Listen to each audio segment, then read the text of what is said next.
everybody. Thank you for being here. And thank you, ETHR, for inviting me to moderate this panel. Absolute pleasure to be on this panel with 5 Power Pack CEOs and MD. Maybe let me just try and move my chair a little bit so that I can please see them as they're talking.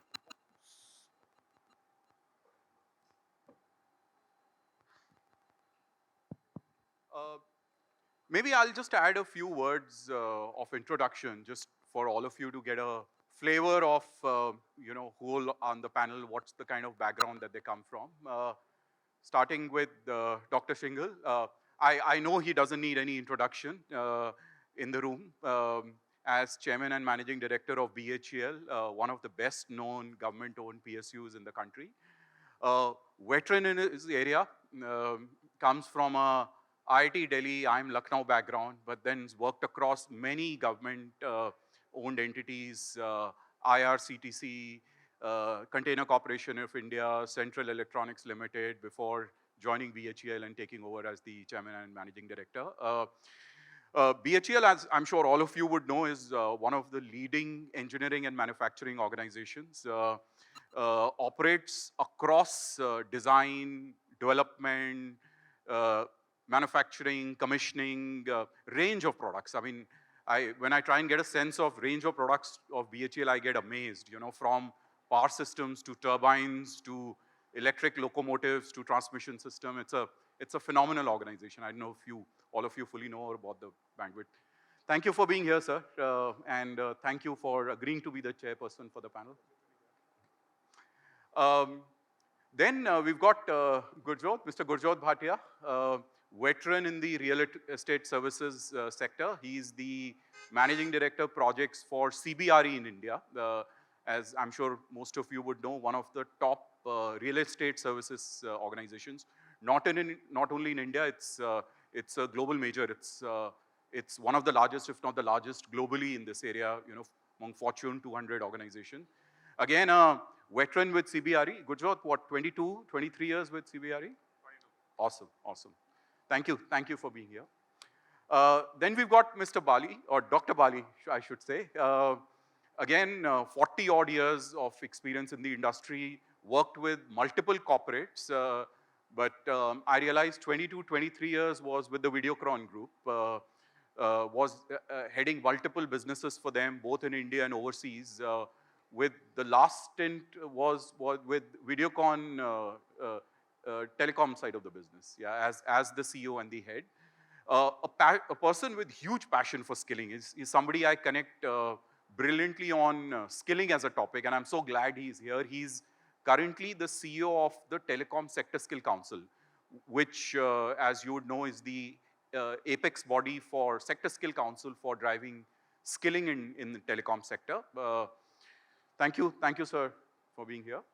And right on my right is Aman Preet, or Aman as I prefer calling him. Absolutely delighted and proud that Aman is an ex-colleague. He used to be with EY. We were just exchanging notes. He spent first 6 years with EY, and he just reminded me formative years, a background in terms of what he's done. And super proud we are of what he's achieved as an EY alumni. Set up a startup that he sold to Flipkart many years back. And we were just discussing billions, and he said, maybe the time I sold was a little different from today. But now he's better known as the India, Southeast Asia head of Airbnb. Airbnb, I'm sure all of you are well aware and super users. New age digital enterprise, as I call that. But the largest aggregator of holiday homes across the world. So pleasure having you here and having you here, Aman. And as I look across, wow, I mean, what diversity we have at the panel, from engineering to manufacturing to telecom to real estate services to a new age technology startup. So look forward to a real power panel, as ETHR is rightly called. Now, the topic of the discussion is driving business outcome through skilling. And maybe before I open it up to the CEOs and the MDs on the panel, just a few words, provocative statements from a consultant, right, for my panel. So as EY, we track perceptions about learning as a function. And the last survey that we had done, and this is across sectors, 40% of organizations, in fact, L&D heads in organizations said that we agree that L&D in our organization is strongly aligned to business objectives. 40%. So that's point number one. Point number two is we just recently did a work with ETHR, and we realized that, and this was on digital skills, and we realized that's a massive difference between thinking digital and actually doing digital. So 85–90% of the organizations that we spoke to said we are in the midst of a digital transformation program, absolutely core to us. And when we asked, are you equipped as an organization to drive digital transformation? They said about 25%. So massive, gap between, the intent and skilling to support it. I'll leave that with the panel to react.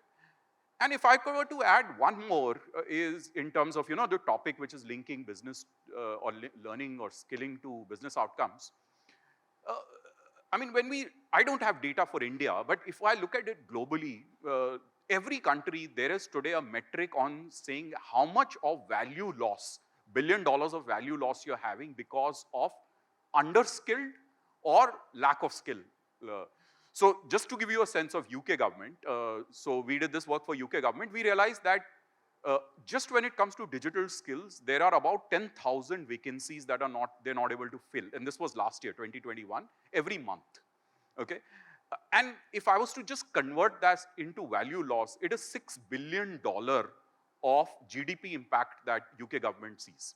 And I'm not even counting the loss because of lower productivity, that you may not have people who are fully skilled. So as a HR person, as a consultant, I have a very strong view on the fact that skilling has a massive impact on productivity, business outcomes, whatever metric you. But my word is not the most important word. I think I'll look at the CEOs and the MDs here for that word. So with that introduction, sorry, a longish introduction. It's difficult to keep consultants to stay short. Sorry about that. Let me engage my panel members, starting with the chairperson. Chairperson, sir, just wanted your opening remarks. As the chairman MD of a large organization, what's your view on linking learning or skilling to business outcomes? Do you see it happening? Examples that you could talk about?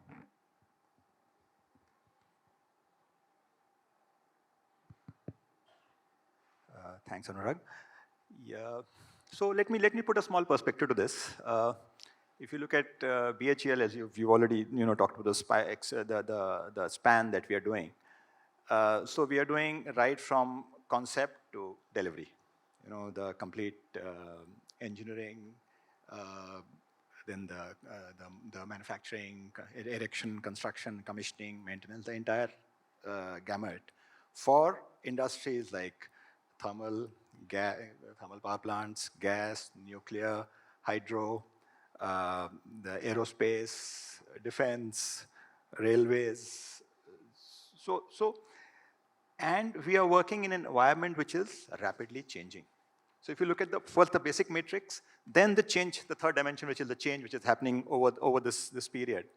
So that actually brings the perspective on the change, the requirement for skilling, or more than that, learning. Learning is a more important word. So in that context, what you said about linking the skilling to the business requirements, I think that's a very crucial thing. And what you said again, that 40%, I mean, that's a very striking figure again, So I think we all know it, but how are we getting there? I think the challenge is, how do we get there? And maybe I can add one more, small thing to what you have said. I think, and I guess a lot of people will agree with me when I say that, we have huge unemployment in this country. But when we go out to look for people for specific jobs, there's a huge, it's very difficult to find people who are the sort of people that we need for doing that job well. And probably that reflects in the final delivery in terms of quality, in terms of our ability to satisfy our customer.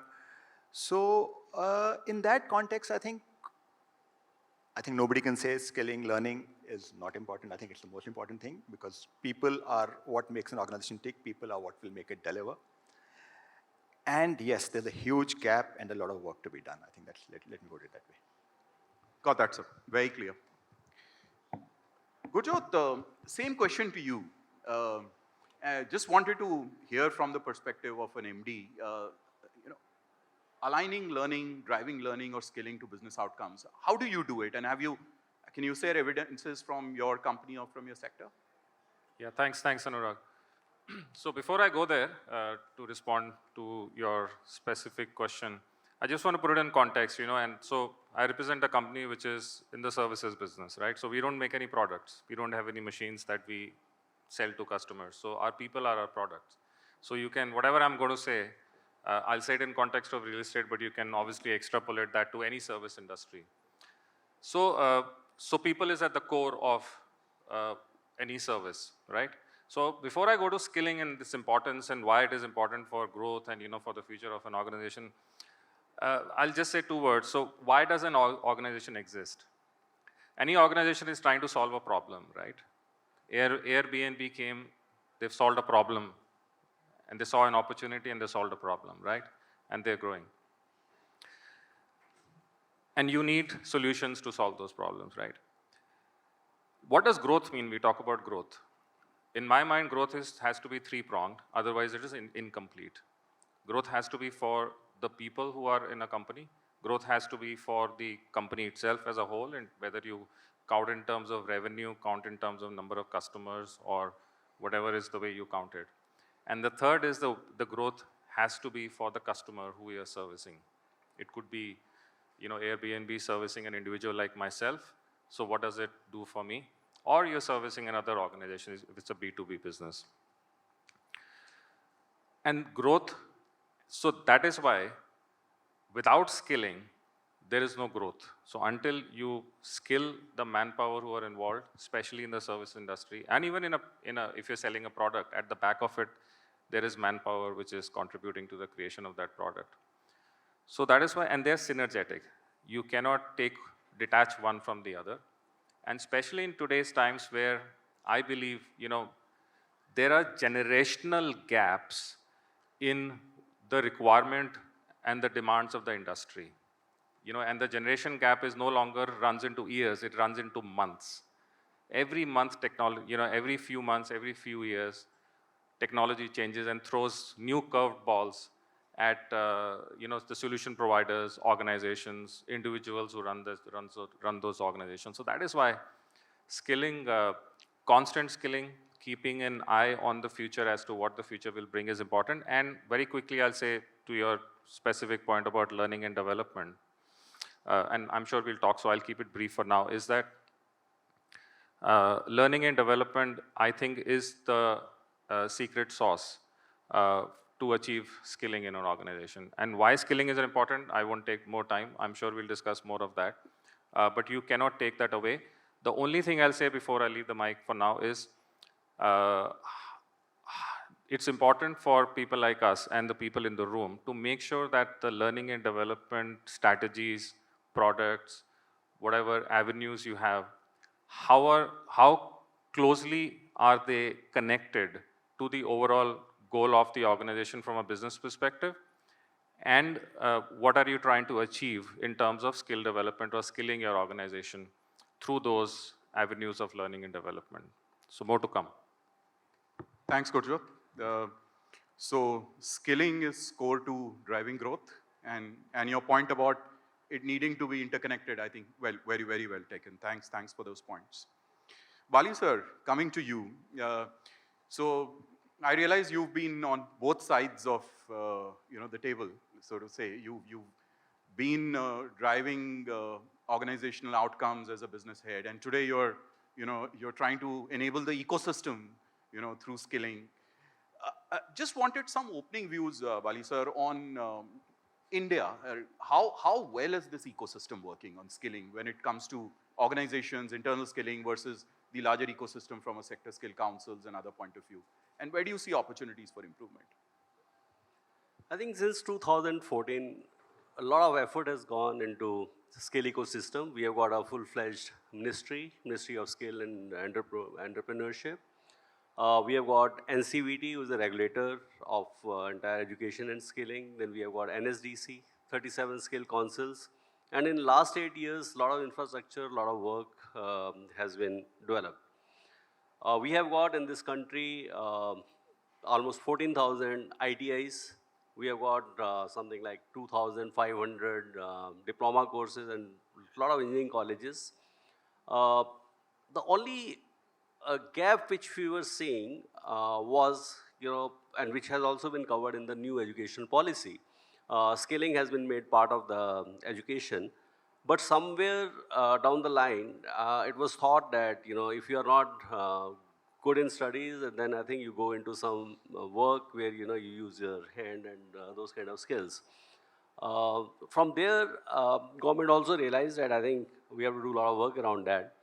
So what is happening today is, as far as engineering colleges, diploma, ITIs, all these institutions are concerned, they are covered on pan-India basis with a common syllabus, common tests, whereas industry is changing very fast. So they are never able to catch up as far as syllabus are concerned. So their skill councils play a big role. We work with the industry.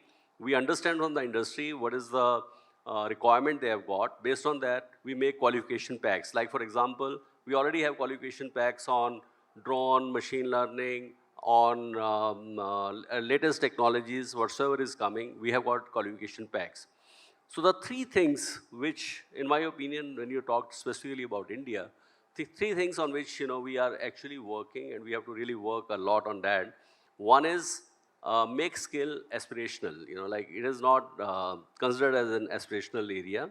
We have to really work on that. Second is increase our industry connect much better. Academia and industry connect has to be much better. Industry all the time complains that they don't get skilled manpower, and those whom we are skilling, they always complain they are not getting the jobs. So I think we as a skill council play as a big bridge between that. And also, like we cannot expect government to spend all the money. So we are taking a lot of now CSR funds of the industry and utilizing it for skilling the manpower. So when we see all these things put together, I personally feel that we are at a very, very good level as far as nation is concerned, and a lot of work is happening. And with some of the policy changes, what you'll be seeing in coming time, one is like we know that 95, 97% of the skilling is done by private sector industry. It is not a paid, it is not the government paid programs. Now that has also to be brought into a national framework.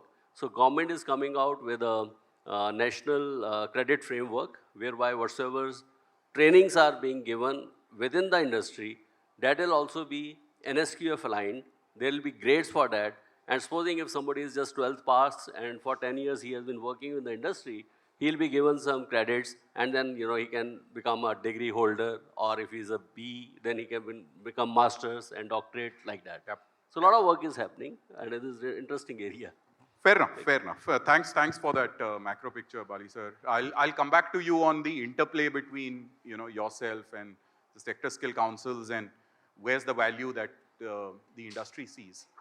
Before I come to you, Aman, as I was hearing Dr. Shingle and Gurjot to speak about, what a thought came to my mind, and maybe let me just do this acid test with all four of you, and I'm just opening up this question for all four of you. Because our topic is linking business skills to learning or skills to business outcomes.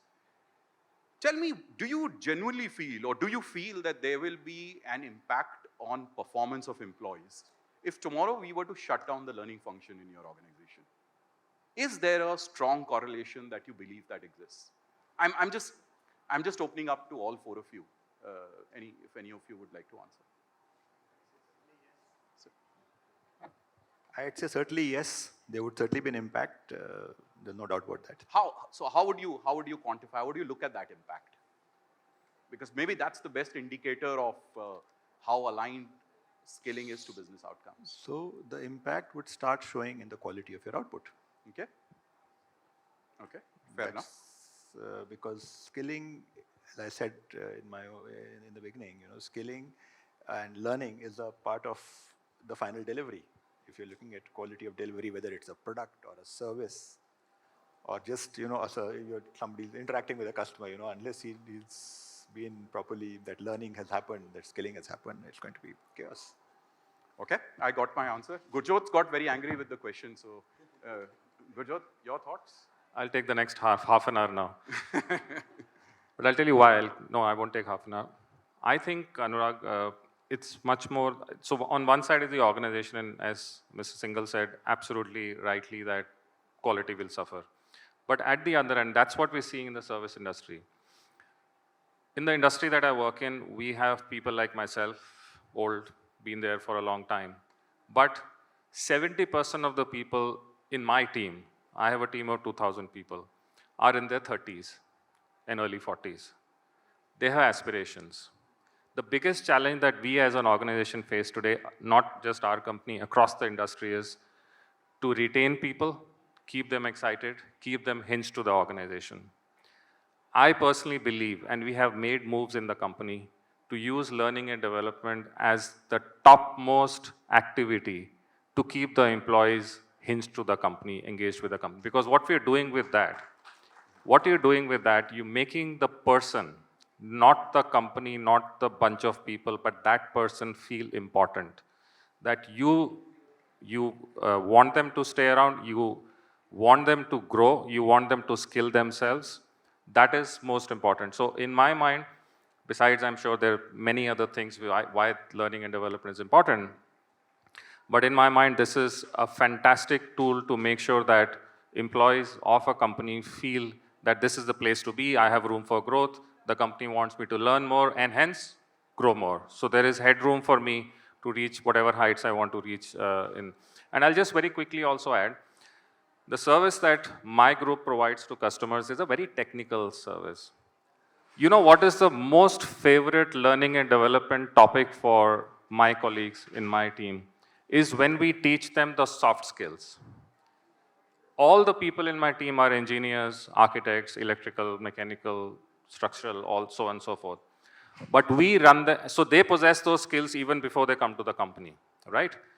But what not all of them have is the soft skills, the managerial skills, the behavioral skills, the negotiation skills, and the skills to be resilient and manage things like disruption. COVID taught us that in the negative sense, and technology is teaching us that in the positive sense. I'll come back to that, Yeah.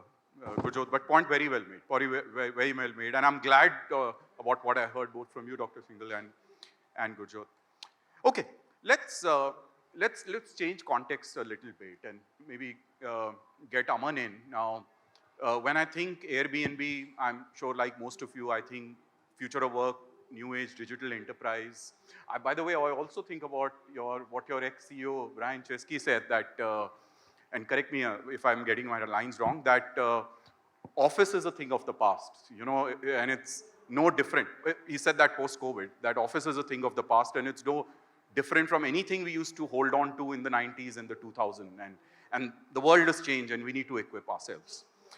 So correct me if I articulated that right, Aman. But my question more is around future of work and skills in the context of future of work. What's changing and how you're driving or enabling that change? Devin, thanks, Anurag. And Brian is our founder and CEO.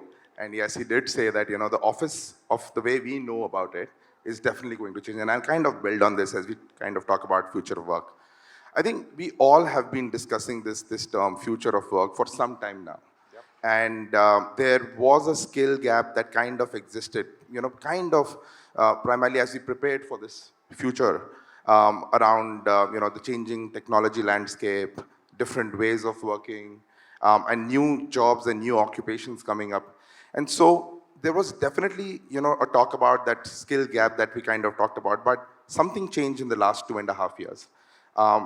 We all went through a very unprecedented time. Nobody had a playbook how to kind of deal with the pandemic. And coming out of the pandemic, it's very clear that many things that we thought would take a little bit more time got accelerated. And whether it's digital adoption, whether it's introspection in terms of a more conscious workforce, clearly the potential gap that existed even in the past is now kind of widening. And I think that makes it very important for organizations to kind of now look at and take note. The workforce that entered the pandemic per se is very different from the workforce that is now emerging out of the pandemic. And I think I'll kind of build upon this a little further. It's not just the composition of the workforce or the mindset or the change in the preferences of the workforce, but there is also a significant shift in the way organizations are dealing with this change. And I think to simplify, it's focused on three key elements. They're kind of now looking at what talent do they have? What talent do they need to kind of be more successful in the future? But again, a new paradigm has come in, which basically talks about what is the expectation of this talent from the organization now. And I think the first two things are very clear, right? Very importantly, all organizations coming out of the pandemic are now reassessing in terms of what are the skill sets that they have, whether they align with the business objectives, and how best is to redeploy some of the workforce in some of the key business areas that are more important now.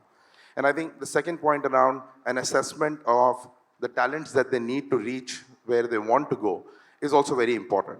But we are also living in an era where there is scarcity of talent. I think we all kind of heard numbers and the current state of where we stand there.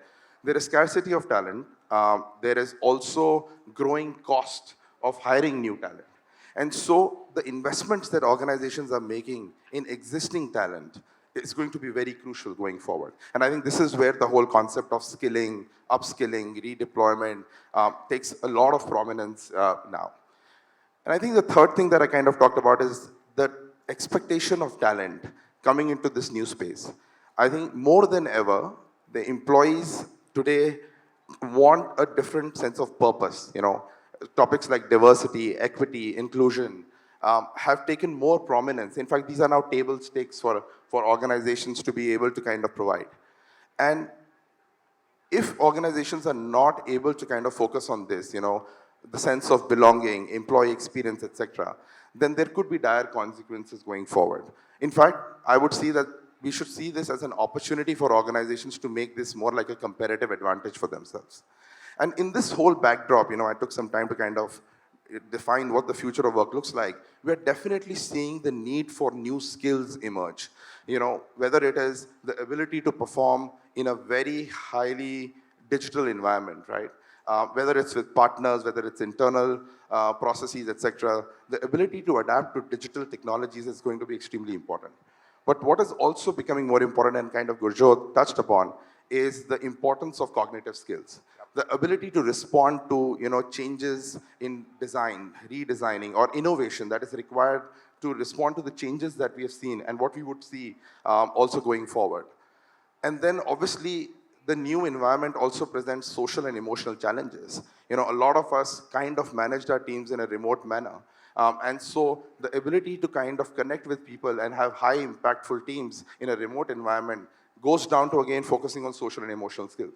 And more importantly, from a leadership, managerial perspective, the ability to be resilient, the ability to adapt and kind of, face any untoward challenge that would come. Yeah. So these skills, I think, are forming the core necessity from a future of work perspective.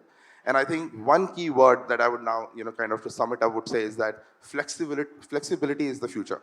And I think that is the future of work.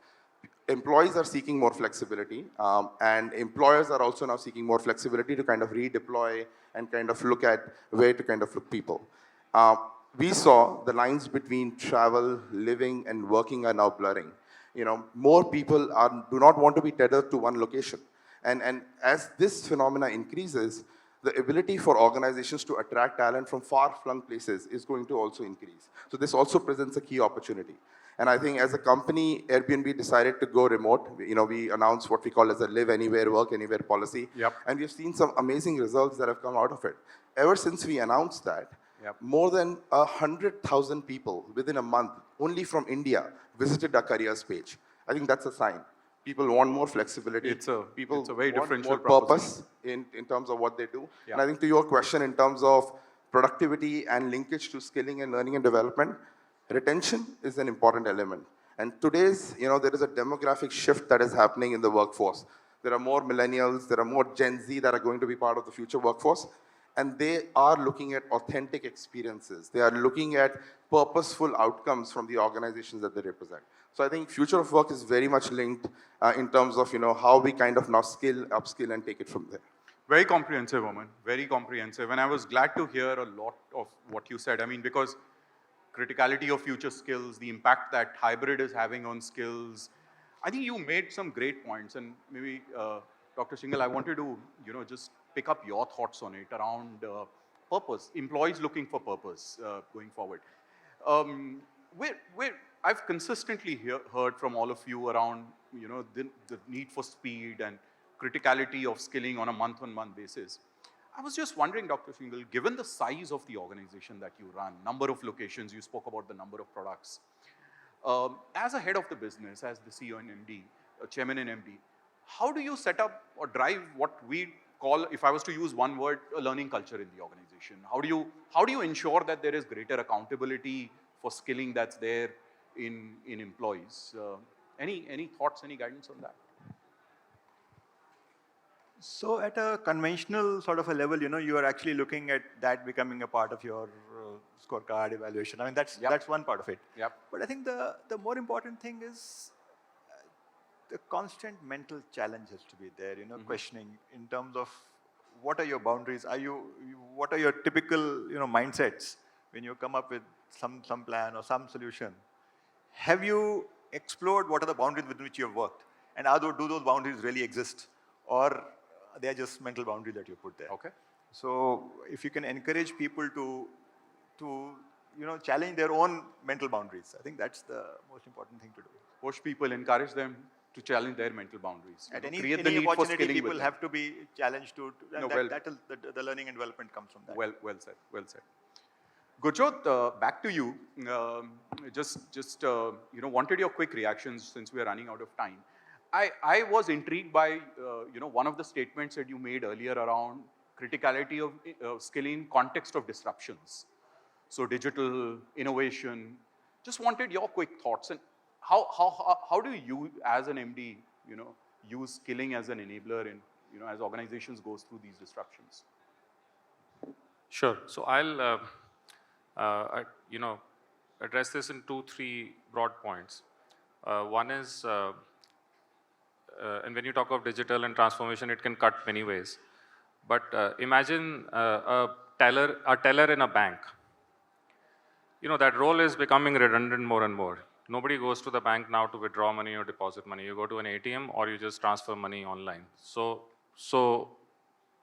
when you're looking at an employee or anybody as a part of the organization, you need to provide them the context of what is their position in the future in the organization and how does that tie up with the growth of the organization.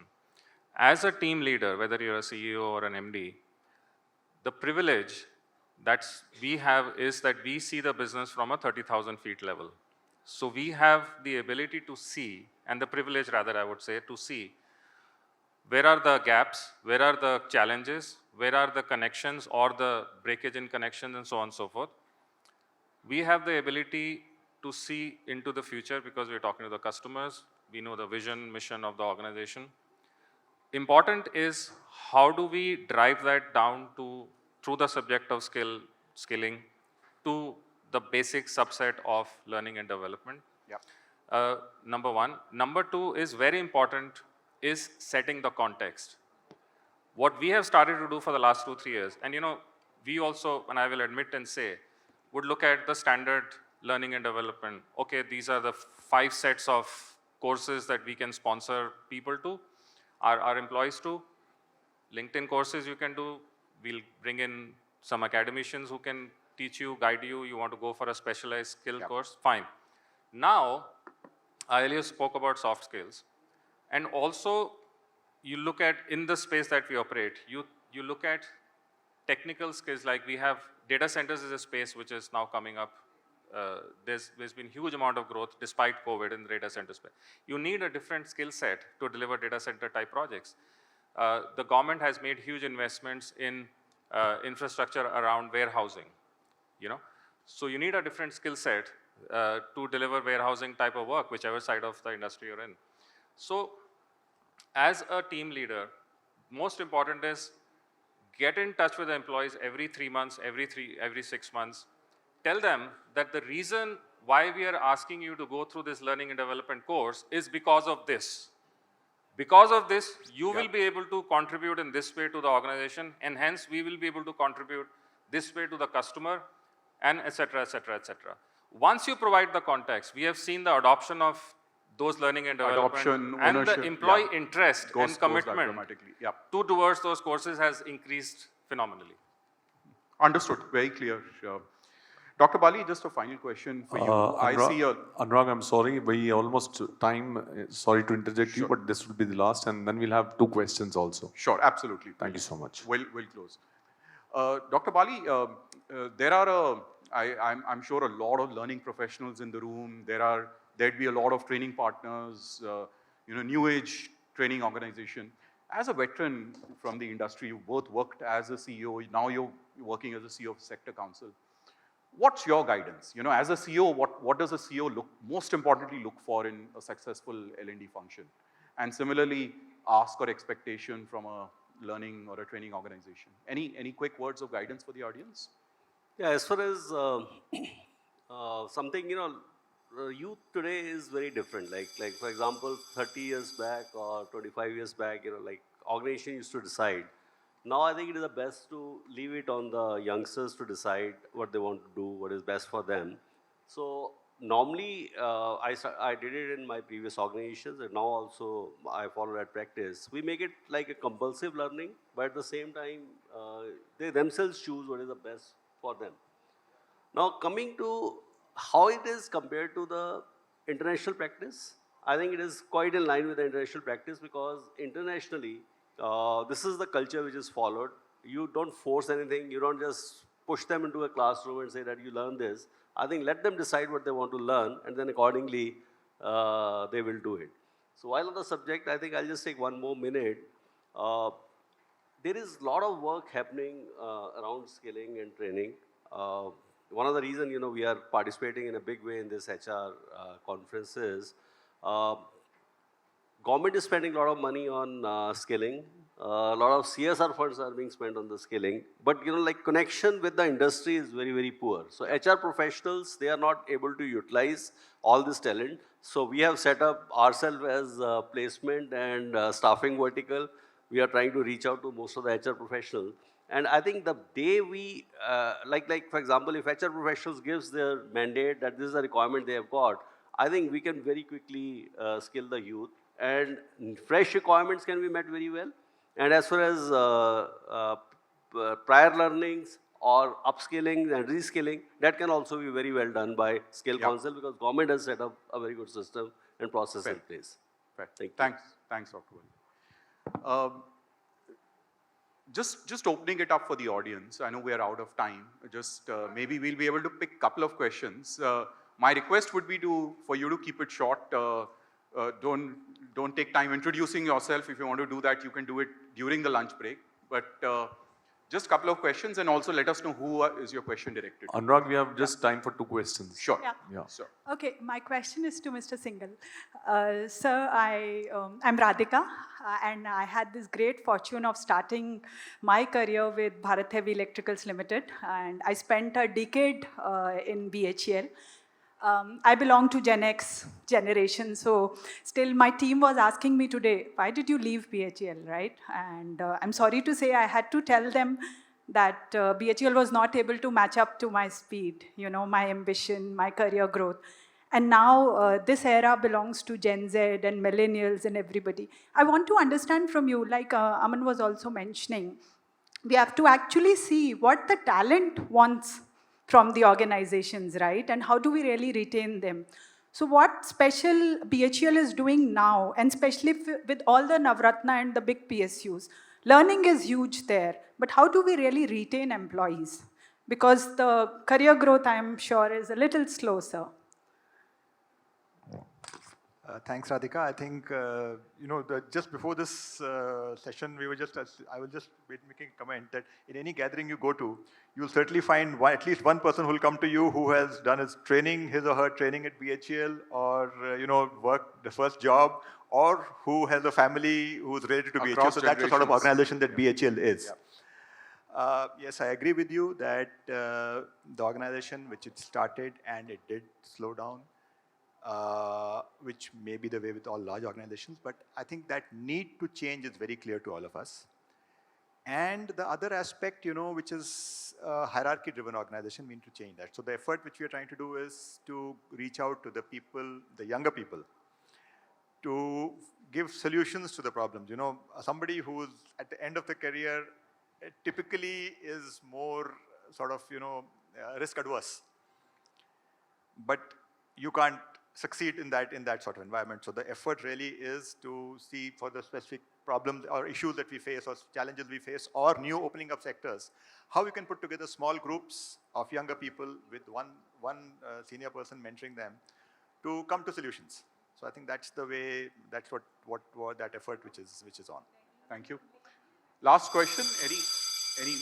Any more? Let me just maybe right in the center.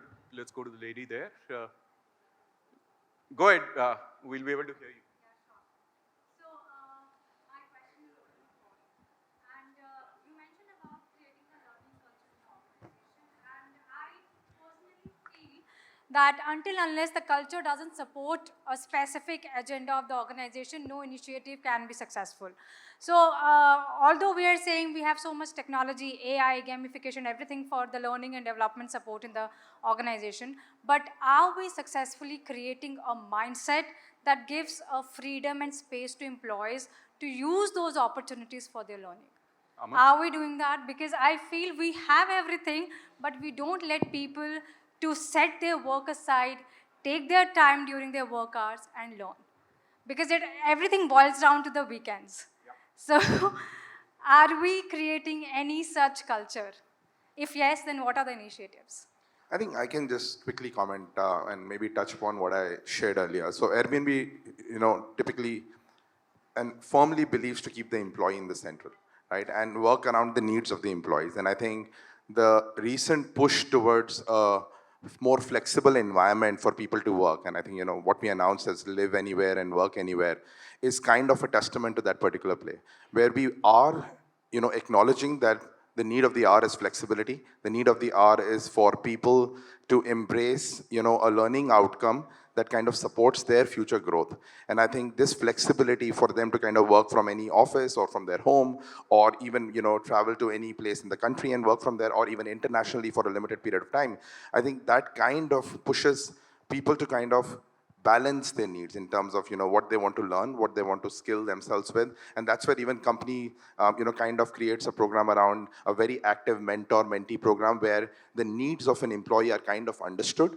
And then a program path is created for their development, and kind of every other activity goes there. So I think companies are definitely walking that path. Obviously, this is changing and it's an evolving scenario. And I am sure other companies are doing very well also in terms of areas like this. I'll very quickly add what you can also do is, and this is what we found very powerful, is let people show examples. So if somebody has, despite all the busyness and everything, engaged in some learning development activities, and so you need to show the taste of the pudding to the entire cohort. You need to show, okay, this person took initiative in learning development, they achieved growth. Make that as an example, flash it out in front of the rest of the people in the company, motivate them that if these people can do this, so can we.